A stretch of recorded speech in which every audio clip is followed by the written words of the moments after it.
آپ سب سے پہلے اللہ کا شکر ادا کریں کہ اس نے یادداشت عطا کی، پھر آپ شکر ادا کریں کہ بھول جانے کی صفت دی ہے، ورنہ ایک غم ہمیشہ کے لیے غم بن جاتا۔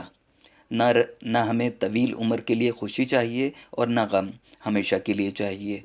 اللہ تعالیٰ نے آپ پر رات نازل فرما کر، نیند سے بھری رات نازل فرما کر یہ ثابت کر دیا ہے کہ آپ کے سارے دعوے شام تک ہی ہیں، لہٰذا آپ کی پریشانیاں شام تک ہی ہیں۔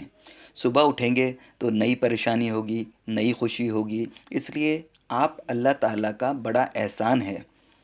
اللہ تعالیٰ سے یہ دعا کریں، کوئی خیال مستقل نہیں ہے، اللہ تعالیٰ کی مہربانی ہے کہ وہ آپ کو اپنا خیال دے دے، ایسا خیال جو اتنے بڑے واقعات کے بعد، نیند کے بعد بھی جاری رہے۔ نیند کے کئی فائدے ہیں، نیند کے بارے میں بہت ساری باتیں پہلے بھی آپ کو بتائی تھیں۔ بڑے آدمی کے لیے نیند بڑی اچھی چیز ہے، مثلا یہ کہ انسان برائی سے بچ جائے گا۔ نیک آدمی کے لیے نیند اچھی چیز نہیں ہے کہ نیکی سے محروم ہو جاتا ہے۔ نیند جو ہے راحت ہے ہر آدمی کے لیے، آپ کے اعمال کو نیند آ کر روک دیتی ہے۔ آپ جائزہ بھی لے سکتے ہیں اور اندازہ بھی کر سکتے ہیں کہ میں نے کیا کیا، کیا کھویا۔ اس میں موت کی تصویر بھی نظر آ سکتی ہے۔ کوئی ایسا انسان نہیں جو ہمیشہ جاگتا ہی جائے، یہ اللہ نے بڑا خاص احسان کیا ہے، ورنہ انسان مر جاتا۔ تو اس لیے آپ یہ سمجھ لو کہ اگر مقدار بڑھ جائے تو معیار کی تاثیر گھٹ جاتی ہے۔ توجہ اگر زیادہ ہو جائے اور آدمی کا ظرف کم ہو تو وہ برتن پھٹ سکتا ہے۔ تھوڑی توجہ سے اس کو فائدہ ہو سکتا ہے، اور اگر ظرف نہ ہو تو عطا انسان کو مغرور بنا دیتی ہے۔ آپ نے دیکھا ہے کبھی نیچ آدمی کو کہ کم ظرف انسان کو جو بھی مرتبہ ملتا ہے اسے مغرور بنا دیتا ہے۔ زیادہ ظرف والا آدمی جو ہے وہ مرتبے میں ہمبل ہو جاتا ہے۔ پھلدار درخت ہمبل ہو جاتے ہیں، اور جو اپنے قد سے بڑھ جانے والے درخت ہیں ہمیشہ بے ثمر ہی رہتے ہیں۔ مقصد یہ ہے کہ کچھ لوگوں میں غرور پیدا ہوتا ہے، یعنی کچھ لوگوں میں اللہ تعالیٰ کی نعمتیں غرور پیدا کرتی ہیں، اور جو ہمبل رہتے ہیں ان کا مقام اور ہوتا ہے۔ آپ چیزوں کی مقدار بڑے توازن میں رکھنا، ورنہ اس کا اثر بڑا برعکس نکل آتا ہے۔ اور توجہ کی تمنا کبھی نہیں کرنی چاہیے، یہ مستند ہے، پکی بات ہے۔ توجہ کی تمنا اپنے لیے ایک ایسی چیز کی تمنا ہے جو موجود نہیں ہے، اور اس سائل کا لباس نہیں ہے، اس لیے سائز سے باہر کی تمنا نہیں کرنی چاہیے۔ اپنے راستے کی، اپنے مزاج کی، سچ کا سفر ہونے کی تمنا ہونی چاہیے۔ قطب بننے کی تمنا جو ہے اس کے لیے چور بننا لازم ہے، وہ آپ نہیں بن سکتے، کیونکہ وہ وقت والی بات ہے۔ اس کا ایک اور مقام یہ ہے کہ جو راستے پر چل رہا ہے عام طور پر اسے صرف شاباش چاہیے، انکریجمنٹ چاہیے۔ جو راستے سے بھٹک گیا اور ہے اچھے خاندان کا تو پھر توجہ چاہیے۔ حکم کے علاوہ کوئی توجہ نہیں کر سکتا، یعنی اللہ کے حکم کے علاوہ توجہ نہیں ہو سکتی، اور اللہ کا حکم ہی توجہ ہے، توجہ کا باعث ہے۔ نگاہ مرد مومن سے بدل جاتی ہیں تقدیریں۔ یوں سمجھو کہ نگاہ مرد مومن ہی تقدیر ہے۔ اگر آپ کی تقدیر میں بدلنا لکھا ہے تو مرد مومن آپ کے پاس آئے گا اور کہے گا کہ تیری کتاب کو بدلنے کو میں حاضر ہو گیا۔ اس لیے اگر آپ کے مقدر میں بدلنا لکھا ہے تو مومن جو ہے وہ صاحب نگاہ دور سے چل کے آئے گا۔ اس لیے آپ اپنے نصیب کے ساتھ انتظار کرو، بڑے اطمینان اور یقین سے انتظار کرو۔ وہ خود بخود ہی آ جاتے ہیں، جس طرح آپ کو روشنی دینے کے لیے سورج کہیں سے آ گیا اور آپ کو خوراک عطا کرنے کے لیے آپ کی ٹیبل چل کر آئی۔ آپ کو کیا پتہ کہ کون سی مل سے کتنا آٹا آ گیا، کدھر سے کیا چیز آ گئی، آپ کے گھر میں کون سی چیز کہاں سے آئی سجانے کے لیے، کیا سے کیا واقعات ہو گئے، یہ آپ کے علم میں نہیں ہے۔ یہ ہوائیں چل کر آئی ہیں، بادل چل کر آئے ہیں۔ وہ جو آپ کی خواہش پوری فرمانے والا ہے وہ آپ کی خواہش خود بخود پوری فرمائے گا۔ صرف آپ استقامت کے ساتھ حسن انتظار پیدا کرو۔ اس دور کے اندر سب سے بڑی کرامت استقامت سے بڑھ کر کوئی نہیں۔ آپ استقامت کر لو تو یہی بڑی کرامت ہے۔ آپ صلی اللہ علیہ وآلہ وسلم کی ذات مبارک کائنات کے لیے ہے۔ آپ صلی اللہ علیہ وآلہ وسلم کے ارشادات کائنات کے لیے ہیں۔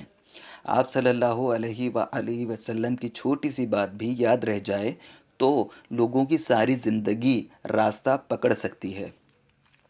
باتوں کو یاد کرنے کی بات نہیں ہے، ایسا فقرہ ضرور ہوگا۔ فقرہ بتانے کی ضرورت نہیں کسی کو۔ آپ کلام اللہ پڑھو، اس میں ایک آیت ہے، اس میں تمہارا ذکر ہے، اور یہ کہ تم میرا ذکر کرو میں تمہارا ذکر کرتا ہوں۔ تم آپ ہی قاری ہو اگر آپ اسے پڑھو کہ یہ کلام چونکہ اللہ کریم کا ہے، جو میرا معبود بھی ہے، خالق بھی ہے، اور میں اسی کی طرف رجوع کرتا ہوں، لازمی بات ہے کہ اس کے اندر آپ کے لیے نصیحت کی کوئی بات ہوگی۔ ساری نصیحتیں ہیں سب کے لیے، اور ایک بات خصوصاً آپ کے لیے ہوگی۔ آپ اس کو توجہ سے پڑھ رہے ہو تو صرف ایک آیت یا ایک فقرہ آپ کے لیے ہوگا، اور باقی قرآن پاک سے آپ کو الگ نظر آنا شروع ہو جائے گا۔ چلتے چلتے وہاں رک جاؤ گے، اس کو دوبارہ پڑھو گے، چاہے آپ کوئی سی آیت پڑھ لو، کوئی سی صورت پڑھ رہے ہوں، اس میں ایک تکرار آ جاتی ہے۔ جہاں آپ کے ذہن میں تکرار آ جائے، آپ دوبارہ دوبارہ پڑھنے لگ جاؤ، تو اس بات پر غور کرو کہ یہ آپ کے لیے ہے۔ اسی طرح سرکار صلی اللہ علیہ وآلہ وسلم کی ذات گرامی اور احادیث مبارک میں بھی ہوگا۔ اگر حدیث شریف صحیح بخاری لی جائے تو اس کے اندر کتنے صفحات ہیں آپ گن لو۔ سارے صفحات کو یاد رکھنا سب کے لیے ممکن نہیں۔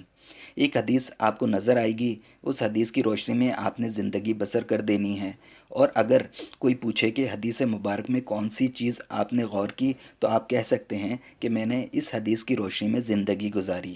اس لیے وہ چیز جو آپ کے عمل میں آ رہی ہے وہ بات آپ قائم رکھ لو۔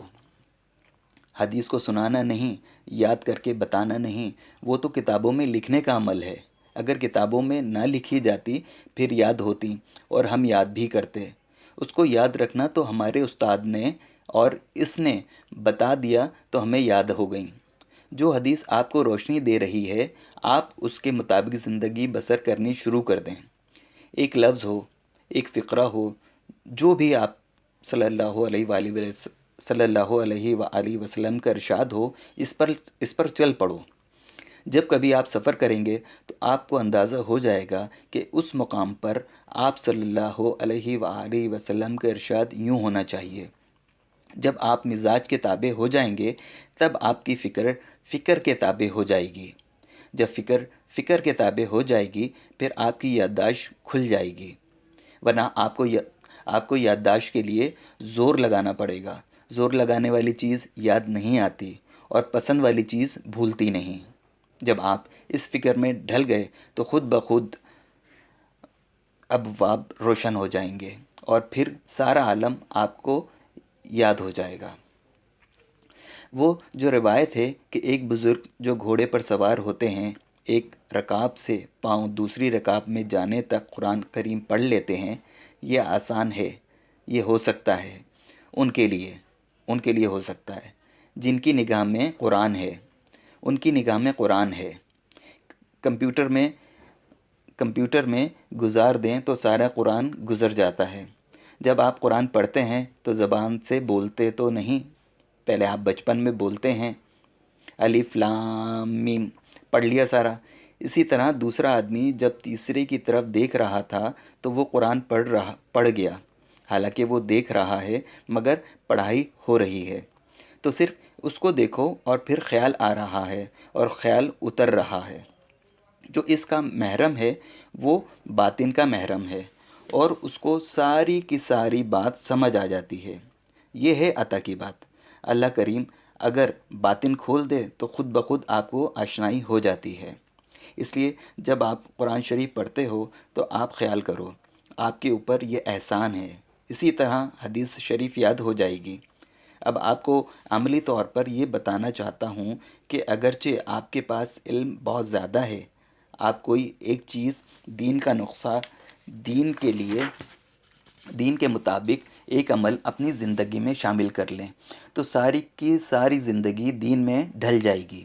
مثلاً غم آ گیا، تکلیف آ گئی، تو آپ کہیں گے کہ مجھے اتنا پتہ ہے کہ میں نے اللہ کے حکم کے مطابق عمل کیا، غم میں نے شور نہیں مچایا، اللہ کا حکم سمجھ کر صبر کر لیا، غم کو ہم اللہ کا حکم سمجھ کے خاموش ہو گئے، پھر تو آپ کی زندگی محفوظ ہو گئی۔ تو اپنی زندگی میں کوئی سا عمل اللہ کی رضا کے لیے شامل کر لو اور اس عمل کے حفاظت کرتے جاؤ، تکرار کرتے جاؤ۔ وہ ایک عمل ساری زندگی کو مسلمان بنا دیتا ہے، جس طرح ایک کلمہ ساری زندگی کو مسلمان بنا دیتا ہے۔ اگر کافر کلمے کے لفظ پڑھے گا تو مسلمان نہیں ہوگا۔ کافر کلمہ پڑھتا ہے، وہ جانتا ہے کافروں نے یہاں عربی فارسی پڑھائی، انگریزوں نے سنسکرت پڑھائی ہے، عربی فارسی بھی پڑھائی ہے، بلکہ قرآن کریم بھی پڑھاتے رہے، مگر کافر صرف کلمہ پڑھ کے مسلمان نہیں ہوا۔ گویا کہ کلمہ پڑھنے اور کلمہ ماننے میں بہت فرق ہے۔ جس نے یہ مان لیا کہ اللہ کے علاوہ کوئی معبود نہیں اور میں نے اور کسی کی پوجا نہیں کرنی، اور میں گواہی دیتا ہوں کہ محمد صلی اللہ علیہ وآلہ وسلم اللہ تعالیٰ کے سچے رسول ہیں، آخری رسول ہیں۔ آخری اور پہلی کی بات تو ہم کریں گے ہی نہیں۔ جب آخری ہیں تو آخری پر کیا اصرار کرنا، اور پھر اس میں کوئی شک ہے کیا؟ اس لیے جب اللہ کے رسول صلی اللہ علیہ وآلہ وسلم ہیں، ہم حال ہیں، تا قیامت ہیں، پھر آخری تو آخری ہوئے، پہلے رسول بھی آپ صلی اللہ علیہ وآلہ وسلم ہیں۔ آپ صلی اللہ علیہ وآلہ وسلم اللہ تعالیٰ کے پہلے رسول ہیں، رسولوں کے رسول ہیں۔ تو آپ صلی اللہ علیہ وآلہ وسلم اللہ تعالیٰ کے رسول ہیں، اس کو گواہی پر آپ کی ساری زندگی کا عمل قائم ہے، آپ کے اعمال قائم ہیں، علم قائم ہے، نام قائم ہے، مرتبہ قائم ہے۔ اب آپ مسلمان ہو گئے، کوئی سی چیز آپ کے پاس آ گئی، کلمہ جو آپ نے پڑھا اور اس میں نیت شامل ہو گئی، ایک کلمہ ساری زندگی کو مسلمان کر گیا، لفظ زندگی کو مسلمان کر گیا، اور آپ کا عمل زندگی کو فلاح میں لے گیا۔ اللہ کے نام کا خالی پودا ہی لگا دو، یہی آپ کی فلاح کا باعث ہے۔ کوئی درخت ہی لگا دو، آپ کی فلاح کا باعث ہو گیا۔ یہ اللہ اور آپ کے درمیان معاہدہ ہے، اس میں کوئی درمیان سے کیوں گزرے؟ کوئی کام کرتے ہو تو وہ اللہ کی رضا کے لیے، اللہ اور آپ جانو، یہ آپ کی فلاح ہو سکتا ہے اور ہوتا رہا ہے۔ اپنی زندگی کے اندر اللہ کے لیے کوئی عمل پیدا کر لو، وہ آپ کا اللہ ہے اور گواہی بھی آپ کی ہے۔ آپ کوئی ایک عمل اللہ کی رضا کے لیے اپنی زندگی میں جاری کر دو۔ آپ بہتر جانتے ہو کہ آپ کے اندر کوئی خامی موجود ہے، صرف اللہ کو بتاؤ، انسان کی گواہی کے بغیر اللہ کی رضا کے لیے اس خامی کو ترک کر دو۔ تو ایسے لوگ غائب میں اللہ سے ڈرتے ہیں، حاضر اللہ سے تو سب ڈرتے ہیں۔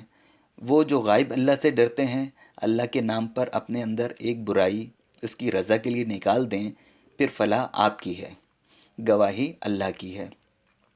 زندگی میں ایک نیکی اللہ کے لیے شامل کر لو، تو یہ نیکیاں ہیں، ان میں سے اپنے لیے کون کون سی اٹھاتے ہو اور یہ بدی ہے، کون سی آپ ترک کرتے ہو۔ بدی وہ نہیں جو آپ کو ناپسند ہو، بلکہ بدی وہ ہے جو اللہ کو ناپسند ہو۔ یہ بڑی اہم بات ہے۔ نیکی وہ نہیں جو آپ کو پسند ہو، بلکہ نیکی وہ ہے جو اللہ کو پسند ہو۔ اپنی پسند اور ناپسند سے بچ کر اللہ کی پسند ناپسند دریافت کرنا اور اس کی پسند کے لیے نیکی کا اجرا کرنا، اللہ کے لیے اپنے اندر سے برائی دور کر دینا، پھر ساری زندگی کی اصلاح ہو جائے گی۔ اپنے آپ کو دیکھنا، پھر مثلا آپ نہ ہوں تو ساری کائنات بے شک ولی ہو جائے تو ہو جائے، آپ کی دم تک ہی ساری رونقیں ہیں، نظارے نظر تک اور آوازیں سماعت تک ہیں، بات اتنی ساری ہے، تو یہ جو کچھ ہے آپ کے ہونے تک ہے، آپ نہ ہوئے تو پھر کیا ہوگا؟ اس لیے اپنی زندگی میں اپنے ہونے تک کوئی چیز کر ڈالو یا نہ ہونے والی چیز ترک کر ڈالو۔ آپ کبھی اقرار نہ کرنا کہ آپ کے پاس بڑا علم ہے، اس لیے عمل عمل کے تابع کر دو۔ اس اطاعت میں آپ کوئی عمل اختیار کرنا جو اس عمل کے مطابق پرفیکٹ بنے۔ سرکار صلی اللہ علیہ وآلہ وسلم نے اگر جانوروں سے پیار کیا، آپ جانوروں سے پیار اس لیے شروع کر دو کہ سرکار صلی اللہ علیہ وآلہ وسلم نے ایسا کیا تھا، پھر آپ پر اللہ راضی ہو جائے گا۔ اللہ جس پر راضی ہے آپ اسی کی ادا اختیار کر لو، اللہ آپ پر راضی ہو جائے گا۔ آپ اس لیے سہانہ حیات سیرت پاک پڑھو، اس میں سے کوئی ایسا عمل جو آسانی سے آپ اختیار کر سکو ان کی رضا کے لیے اختیار کر لو، کہ آپ صلی اللہ علیہ وآلہ وسلم کی زندگی کس طرح تھی، آپ صلی اللہ علیہ وآلہ وسلم کتنے شفیق ہیں، کتنے رحم دل ہیں، وعدہ کیسے وفا کرتے ہیں، لین دین کس طرح کرتے ہیں، کافروں سے کس طرح ہر طرح کی باتیں کرتے ہیں۔ تو ایسا کوئی عمل آپ اختیار کر لو، پھر عمل کے تابع ہو گیا، سارا نہیں تو کچھ حصہ، پھر آپ بچ گئے، فلاح پا گئے۔ جو چیز آپ صلی اللہ علیہ وآلہ وسلم کو ناپسند ہے اور تمہاری زندگی میں موجود ہے اسے نکال دو، اتنا کام کر لو۔ سرکار صلی اللہ علیہ وآلہ وسلم کی زندگی کے مطابق آپ کے عمل کی دنیا میں سے کوئی ایک عمل لے کر اپنے عمل کی اس دنیا سے داخل کر لو، پھر آپ کی زندگی فلاح پا گئی۔ جو آپ صلی اللہ علیہ وآلہ وسلم کو ناپسند ہے وہ اپنی زندگی سے نکال دو، آپ کی زندگی فلاح پا گئی۔ کسی گواہی کی ضرورت نہیں ہے، اتنا تو آپ کو علم ہے کہ سرکار صلی اللہ علیہ وآلہ وسلم کی ذات گرامی نے قرآن مجید کے مطابق زندگی پیش کی ہے۔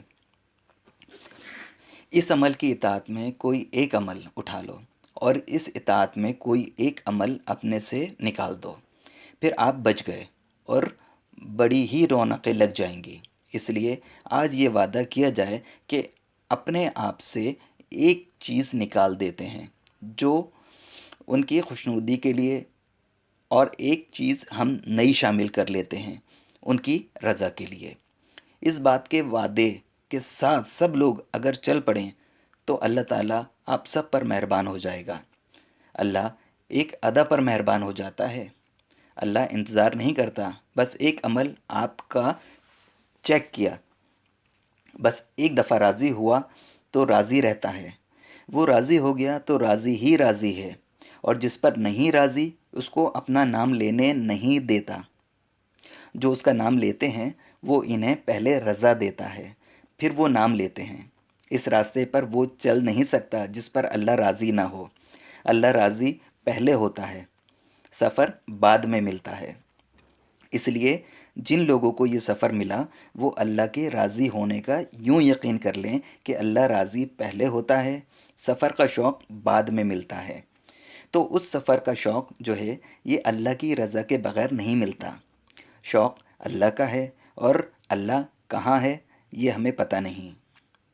ایک آدمی جس کو یہ خیال ملا تھا اسے اللہ کی تلاش کا شوق ہو گیا۔ اس کو کسی نے کہا کہ اللہ راستے میں مل جائے گا، چلا جا۔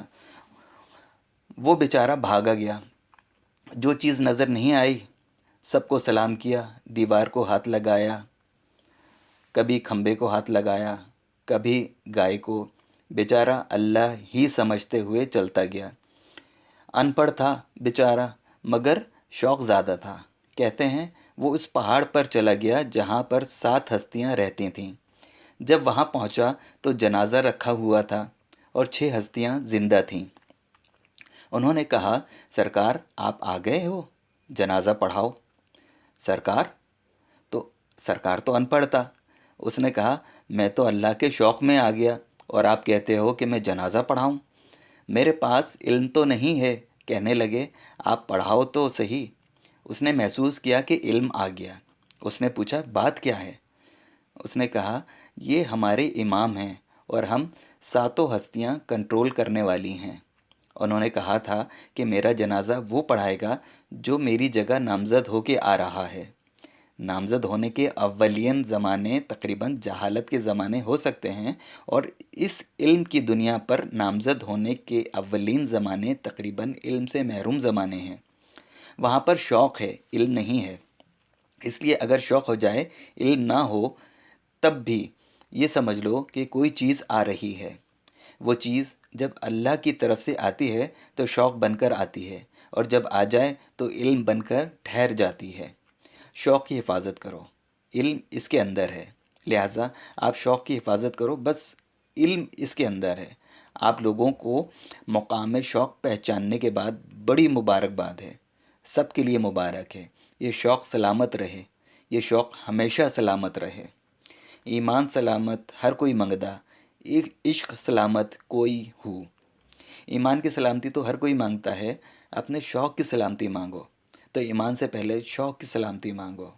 ایمان کی سلامتی شریعت ہے، شوق اور ایمان کی سلامتی فقر ہے۔ بس آپ اپنے شوق کی سلامتی مانگو، اللہ تعالیٰ آپ کو سلامت رکھے۔ اللہ کریم حضرت واصف علی واصف رحمۃ اللہ علیہ کے درجات کو بلند فرمائے، آمین یا رب العالمین۔ السلام علیکم ورحمۃ اللہ وبرکاتہ۔